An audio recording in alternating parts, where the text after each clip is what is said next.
il y a des cons partout, sur les côtés, dessus, dessous, sur les sommets, au fond des trous. Partout, partout, il y en a partout, partout, partout, il y en a partout. Conclusion. Être con n'est pas grave. J'irai même plus loin, tout en restant assis. Dire à son meilleur ami « quel con » est une marque d'affection. Une cerise sur un gâteau, avec le noyau dans la cerise. Un noyau dans un gâteau étant une fève. Évidemment, il ne faut pas faire précéder ce célèbre adjectif de n'importe quoi. Grand con est très affectueux. Petit con, plus mesquin. Quant à sale con, ça devient très méchant. Sans parler de gros con qui, lancé d'une automobile à l'autre, peut entraîner un conflit majeur.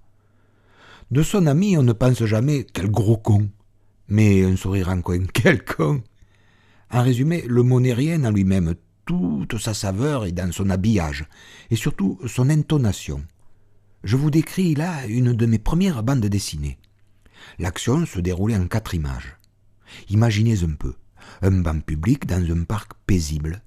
Les oiseaux font leur boulot, c'est-à-dire chantent. Tout est calme, reposé. On entend presque les clochettes tintinabulées. Sur le banc, un vieux couple silencieux. La mémé tricote, le pépé lit le journal.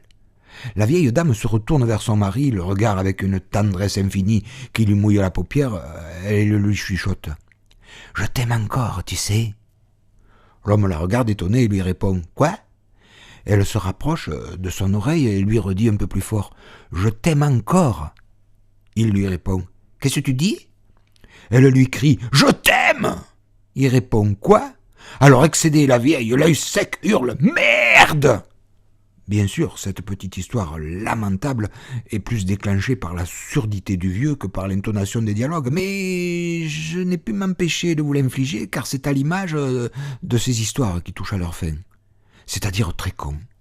Lorsque j'étais en train de dessiner cette planche désopilante, j'imaginais le film Quai des Brumes, avec Jean Gabin lançant à Michel Morgan « T'as de beaux yeux, tu sais. » Elle « Qu'est-ce que tu dis ?» Lui « Je dis que tu as de beaux yeux. » Elle « Quoi ?» Lui « Je dis que... » etc., etc. Ah, la communication. Ce mot dont se gargarisent tous les médias est bien bafoué par les temps qui courent, les temps qui sprintent. Alors que les outils les plus sophistiqués pour assouvir ce besoin naturel sont sous nos doigts, on n'a jamais été aussi éloignés humainement les uns des autres. À l'école, où les professeurs avaient du mal à me mettre de mauvaises notes tellement j'étais un élève agréable, j'ai le souvenir d'avoir eu l'esprit embrouillé par d'insupportables problèmes que je n'ai jamais eu l'occasion de résoudre dans la vie.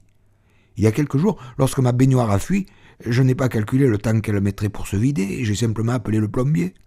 Pas con.